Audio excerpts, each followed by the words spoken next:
Hello my YouTube family, कैसे हैं आप सब। आई होप कि सब अच्छे होंगे, स्वस्थ होंगे, मस्त होंगे और अपना अपना ध्यान रख रहे होंगे। दोस्तों, आज हम बात करने वाले हैं ना कोई स्किन की, ना कोई हेयर की, ना कोई रेमेडी, कुछ भी नहीं है। आज हम बात करेंगे अपनी ओवरऑल बॉडी की। जी हाँ दोस्तों, मोटा होना जितना आसान है ना, पतला होना उतना ही ज़्यादा कठिन है। ये तो आप सब मानते हैं। वेट लूज़ करने के लिए हम नई नई ट्रिक्स, नए नए योगा, नए नए आसन, नई नई चीज़ें ट्राई करते रहते हैं, पर कई लोगों का हो जाता है और कई लोगों का नहीं होता है। उसी तरह से होता है पतला होना। तो कई लोग हैं ना, बहुत ज़्यादा पतले होते हैं, इतने ज़्यादा पतले होते हैं कि 30 की उम्र में भी 15 जैसे लगते हैं। जी हाँ, मेरे पास ऐसे बहुत सारे उदाहरण हैं मेरे घर में अपने में, जो कि 30 की एज में भी ऐसे लगते हैं जैसे 15 के हों। तो दोस्तों, इसका क्या कारण हो सकता है? इसके बहुत सारे कारण हो सकते हैं। सबसे पहला कारण हो सकता है जेनेटिक। जैसे कि परिवार में कोई भी मोटा ही ना हो, या मदर फादर में से कोई एक पतला हो बिल्कुल। तो दोस्तों, ऐसा क्यों होता है? ऐसा इसलिए होता है कि जो जेनेटिक से मतलब ऐसा तो है ही नहीं कि उनके मदर फादर में से भी कोई ना कोई पतला होगा, फिर उनके आने वाले में से भी कोई पतला होगा। ऐसा तो हो ही नहीं सकता है। पतला होने से मतलब होता है कि अगर आपके मदर फादर में से कोई पतला है, तो इसका मतलब है कि उनके अंदर किसी ना किसी चीज़ की कोई कमी रही होगी, इसलिए उनको जो है खाना पचता नहीं होगा, और उनके वो खाना जो वो खाते हैं वो शरीर में नहीं लगता होगा। तो इस चीज़ को सब जो पुराने लोग हैं ना, उन्होंने जेनेटिक से जोड़ दिया कि ये तो इनकी खासियत है, ये तो इनका पुश्तैनी है। ऐसा नहीं है।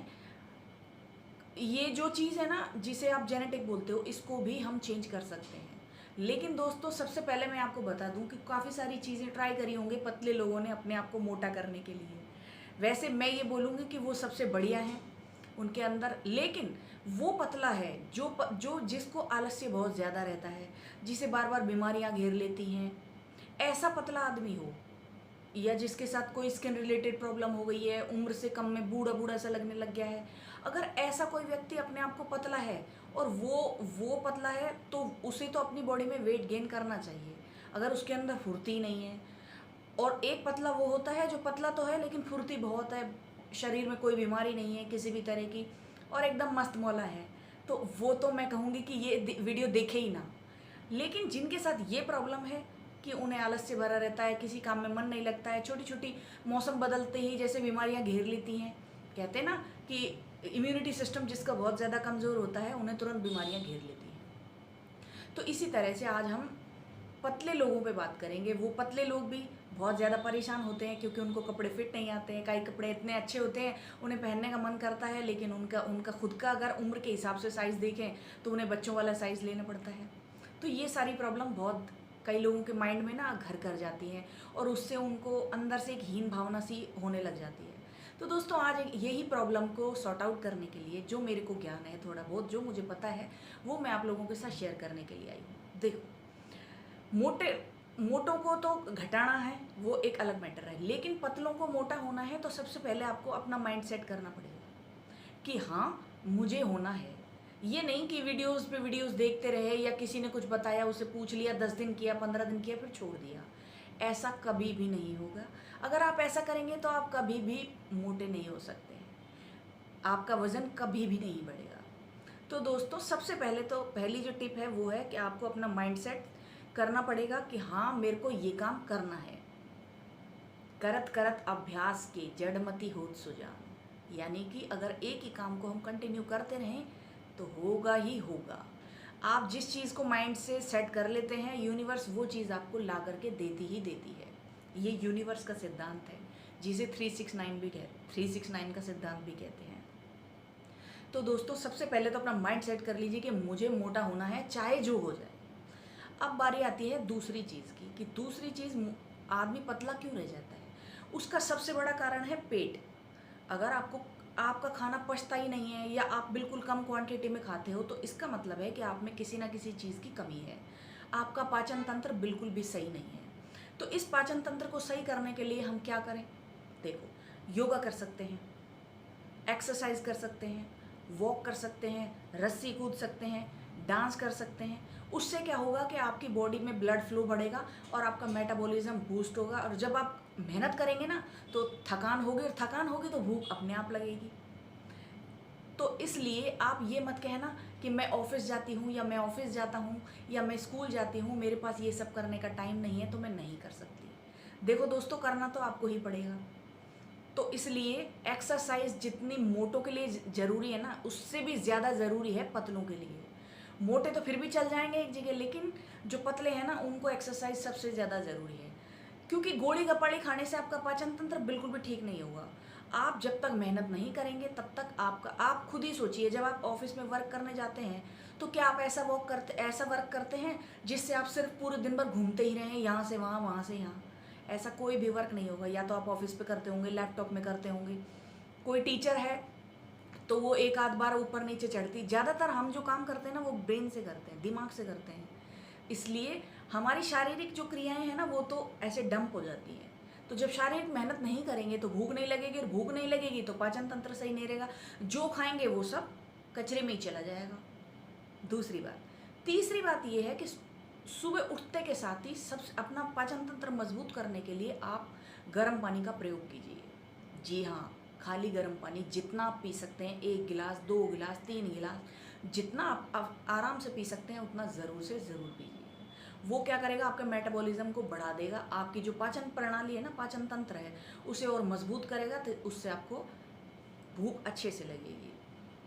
तीसरी चीज़ क्या है कि आपको खाना जो है वो टाइम पे खाना है। उसका ऐसा कोई नहीं होना चाहिए कि लेट नाइट में काम कर रहे हैं तो लेट नाइट में भी लगा पड़े हैं। तो ऐसा नहीं होना चाहिए। आपके खाने का एक रूटीन होना चाहिए। खाने की डाइट जो है ना, आपकी जो डाइट है वो एक तो संतुलित होनी चाहिए। संतुलित से मतलब है कि उसके अंदर प्राकृतिक चीज़ें हों जो माँ प्रकृति ने हमको दी हैं, ना कि पिज़्ज़ा, बर्गर, चाउमीन और चिप्स ये होना चाहिए। तो दोस्तों, फास्ट फूड आपको बिल्कुल अवॉइड करना पड़ेगा, क्योंकि मैदा क्या करती है, भूख को बंद कर देती है, और मैदा की वजह से बहुत सारी बीमारियां आपको तुरंत घेर लेती हैं। उसके बाद और इसको मजबूत करने के लिए हम क्या कर सकते हैं, आप देसी घी का प्रयोग कर सकते हैं। अब आप कहेंगे जी देसी घी क्यों? नहीं, देसी घी हमारे शरीर के में वो काम करता है जो कोई और चीज़ कर ही नहीं सकती है। अगर आप देसी घी खाएंगे ना तो आपके चेहरे पे, आपके हाथ पैरों पे वो ग्लो आएगा जो देखते हुए बनेगा। जब अंदर से सुंदरता आएगी ना तब जा कर के सुंदरता निखर के आती है। तो ऐसे ही जब आप अंदर से, आपकी हड्डियां मजबूत होंगी ना, तभी इन पे मांस चढ़ेगा। अगर आपकी हड्डियां ही मजबूत नहीं होंगी तो बार बार फिर फ्रैक्चर ही होते फिरेंगे आपके। तो इसलिए सबसे पहले अपनी हड्डियों को मजबूत कीजिए। उसके लिए आप क्या कर सकते हैं, केला खा सकते हैं, दूध के साथ मिक्स करके खा सकते हैं, ड्राई फ्रूट्स खा सकते हैं, ड्राई फ्रूट्स का पाउडर बना करके और दूध में मिला के खा सकते हैं, छुआरे खा सकते हैं, और किशमिश खा सकते हैं भिगो करके, अंजीर खा सकते हैं। ये बहुत सारे हमारे जितने भी ड्राई फ्रूट्स हैं ना, अगर आप बैठे हैं और आपको खाने की क्रेविंग हो रही है तो क्या करें, तो आप नारियल खा सकते हैं, नारियल चबा सकते हैं। जी हाँ, कच्चा नारियल या सूखा नारियल, जो सा भी आपको अच्छा लगे उसे आप चबा सकते हैं। उससे भी आपके जो एक तो नारियल का जो तेल आपके शरीर में जाएगा वो आपके शरीर में चमक पैदा करेगा। दूसरा क्या है कि जो आपके खाने की क्रेविंग उठ रही है ना वो ख़त्म हो जाएगी। जो आप आड़ा गोड़ा खाते हैं ना ये बाज़ार से, ये सब बंद हो जाएगा। फ्रूट्स खाइए, जब भी आपको भूख लगे फ्रूट्स खाइए, सलाद खाइए, भर भर के थाली खाइए, कोई दिक्कत नहीं है। जब तक हड्डियां अंदर से मजबूत नहीं होंगी आपका कुछ भी नहीं होगा। दोस्तों, खाने का अपना एक प्रॉपर टाइम बनाइए। सूर्य उदय के बाद 2-3 घंटे बाद, यानी कि 10-11 बजे तक अपना सुबह का खाना ख़त्म कर लेना है, और सूर्यास्त के बाद आपको खाना नहीं खाना है। उसके बाद अगर आपको फिर भी भूख लगती है तो आप मखाने भून सकते हैं, मखाने खा सकते हैं, काजू रोस्ट करके खा सकते हैं, बादाम 2-4-5 बादाम खा सकते हैं। ऐसी चीज़ें खाइए। लेकिन ये जो हम आजकल जो फास्ट फूड का जो चलन है ना, इसे अवॉइड कर दीजिए। फिर देखिए कैसे आपकी सेहत। अपने खाने में दालों को शामिल कीजिए, अंकुरित अनाज। आप ब्रेकफास्ट करते हैं सुबह, आपको नाश्ते की आदत है, काफ़ी सारे लोग नाश्ता करते हैं, तो आप उसमें अंकुरित अनाज है ना उनको खाना चालू कीजिए।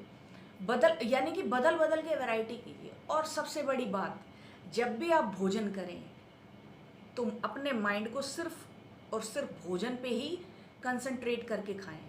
कई लोगों का ऐसा होता है, आराम आराम से खाते रहते हैं, धीरे धीरे चबा चबा के और ध्यान कहीं और होता है उनका। तो आजकल की जो लाइफ स्ट्रेस वाली है ना, ये स्ट्रेस है ना, ये भी इंसान को कहते हैं ना चिंता चिता के समान है। तो जो स्ट्रेस आज के ज़माने में लोगों को है ना, उस स्ट्रेस को कम से कम भोजन में तो नहीं करना चाहिए। भोजन के समय तो उसे अवॉइड कर देना चाहिए, क्योंकि जैसा खाए अन्न वैसा रहे मन। तो जब आप अंदर से खुश होंगे, जब आप प्रसन्न होंगे, आप अच्छे मन से खाना खाएंगे। आज मम्मी ने आपको मान लीजिए घिया की सब्जी बना के दे दी, अब आप घिया नहीं खाते, अब आपका मन तो मर गया देखते के साथ ही उसे। अब आपको तो लग रहा है कि अब क्या चटपटा मिले मुझे और उस चटपटे से खाना खाऊं। लेकिन नहीं दोस्तों, अगर आपको 2 रोटी की भूख है तो आप 1 रोटी ही खा लीजिए, लेकिन जब आप भोजन करें तो प्रसन्न मन से खाना खाइए। अगर आपका ध्यान इधर उधर भटकता है मान लीजिए, तो आपको एक छोटा सा सॉल्यूशन बताती हूँ। अपने कानों में लीड लगा लीजिए और लीड लगा करके अच्छा सा भजन चला लीजिए, गायत्री मंत्र चला लीजिए। जो भी, अगर ये भी नहीं सुनना चाहते हैं तो जो गाना आपको अच्छा लगता है ना, जिस गाने पे आपके पैर थिरकने लग जाते हैं, ऐसा कोई गाना बजा लीजिए और फिर भोजन कीजिए। आपका ध्यान इधर उधर जाएगा ही नहीं। आप जो भी खाएंगे ना शरीर में, वो सब आपके शरीर में ही लगेगा। और जब शरीर में लगेगा तो गाल मोटे मोटे, गुलगुले, पिंक पिंक, हाथ पैर मजबूत। मेरे जैसे गंदे हाथ नहीं होंगे आपके। देखो मेरे कितने गंदे ना, लेकिन मैं तो क्या करूँ दोस्तों, देखो यहाँ से तो खूब मोटी ताजी हूँ, लेकिन ये पतले हैं। तो छोड़ो इन सब बातों को। अगर मेरे को मेरी पुरानी पिक्चर मिलेगी ना, तो मैं आपको दिखाऊंगी कि मैं कितनी पतली थी उस समय पे, जब मेरा स्ट्रेस लेवल बहुत हाई लेवल पे था। मेरे जो भी कारण आज तक हुए ना, उन सब का सबसे बड़ा कारण रहा है स्ट्रेस। ये मैंने अपनी लाइफ में एक्सपीरियंस किया है कि स्ट्रेस जब जब मुझे होता है तो मुझे हेयर फॉल होने लग जाता है, बाल झड़ने लग जाते हैं, मेरी आंखों के नीचे काले घेरे पड़ने लग जाते हैं, लीवर फैटी हो जाता है, और मेरा शरीर अपने आप ही ना डाउन होने लग जाता है, मेरे वजन अपने आप ही टूटने लग जाता है। तो दोस्तों, मैंने मेरे जीवन में ये पाया है कि स्ट्रेस है ना, वो बहुत सारी क्या मैं कहूँगी 99.99% तकलीफ़ों की जड़ है। और होना जाना उससे कुछ नहीं है, स्ट्रेस लेने से होगा वही जो विधाता ने लिखा है। तो फिर हम काहे टेंशन लें, सब छोड़ देती हूँ मैं। अब मैं स्ट्रेस नहीं लेती हूँ, सारे स्ट्रेस मैं अपने भगवान को दे देती हूँ। तो इसी तरह से आप कीजिए, फिर देखिए आपका वजन कैसे नहीं बढ़ेगा। तो दोस्तों, आई होप आपको आज का वीडियो अच्छा लगा हो। वीडियो अच्छा लगा हो तो लाइक ज़रूर करके जाइएगा, और चैनल में नए हो तो सब्सक्राइब कर लेना। और 1 महीना जिस तरह से जो चीज़ें मैंने बताई है, इसे आप करके देखिए। अगर 1 महीने में आपका आधा किलो वज़न भी बढ़ जाए ना, तो इस वीडियो में नीचे आकर के कमेंट्स करके ज़रूर जाइएगा और बताइएगा बाकी सारे लोगों को भी कि हाँ, आप इस चीज़ से मोटिवेट हुए हैं। मोटिवेशन के लिए हमेशा इसको सेट करना पड़ता है। हमें कोई मोटिवेट नहीं कर सकता दुनिया में। ये सिर्फ फालतू की बातें हैं कि उसके वीडियो देख करके मोटिवेट हो गए, उसने किया इसलिए हो गए। आदमी को सिर्फ बात समझाने का तरीका आना चाहिए। अगर मैंने आपको बात समझाई है और मेरे समझाने का तरीका सही है और आपको मेरी बात समझ में आ गई है और आप कल से ही ये प्रोसीजर स्टार्ट कर रहे हैं, तो समझ लीजिए कि मैं एक मोटिवेटर हूँ। तो बस आपको आप रास्ते पर, तो कई बार क्या होता है, हम रास्ते पर तो सही चलते हैं, लेकिन हम ना दिशा भटक जाते हैं। तो बस वो जो भटकी हुई दिशा होती है ना, उसे ही लेवल में लाना होता है, और कुछ भी नहीं है। लेकिन कहना तो मानना ही पड़ेगा, चाहे माता पिता का हो या हम जैसों का हो या किसी और अपने बड़े बुजुर्गों को हो। तो दोस्तों, जो भी अच्छी बात बोले उसे माननी ज़रूर चाहिए और अपने जीवन में उतारनी चाहिए। इन सारी बातों में बहुत ज़्यादा सच्चाई होती है। जो हमारे जो उम्र के होते हैं ना, यानी कि 30-40 ये जो क्रॉस करते चले जाते हैं ना, उनको कहते हैं ना, बाल जो सफ़ेद हैं वो धूप से नहीं हुए हैं, एक्सपीरियंस से हुए हैं। तो ये चीज़ बिल्कुल फैक्ट है। हम जो चीज़ें बताते हैं या आपके माता पिता जो बताते हैं, वो आपको अपने एक्सपीरियंस से बताते हैं, इसलिए उनकी बातों को मानिए। अगर वो आपको फास्ट फूड खाने को अवॉइड करते हैं तो मत खाइए। रात को लेट नाइट जागने को मना करते हैं तो मत करिए। जैसे अपने माता पिता आपको बताते हैं ना, उस तरह से करके देखिए, आपका जीवन पूरा बदल जाएगा और आप ऐसे से ऐसे हो जाओगे। तो दोस्तों, कल फिर मिलेंगे एक और नई वीडियो के साथ। तब तक के लिए लेकिन यार, लाइक और शेयर, लाइक करना, कमेंट्स करना, सब्सक्राइब भी कर लेना, और शेयर हो सके तो कर देना। अगर कोई पतला हो तो उसे कर देना शेयर। अगर आपको वीडियो अच्छी लगे तो ही करना, लेकिन लाइक और ये तो सब जरूर करना यार प्लीज़। मेरा मोरल डाउन हो जाएगा, वरना मैं तुम लोगों को मोटिवेट करते करते ना खुद का मोरल डाउन हो जाएगा। ऐसा मत करो, ठीक है? Bye bye.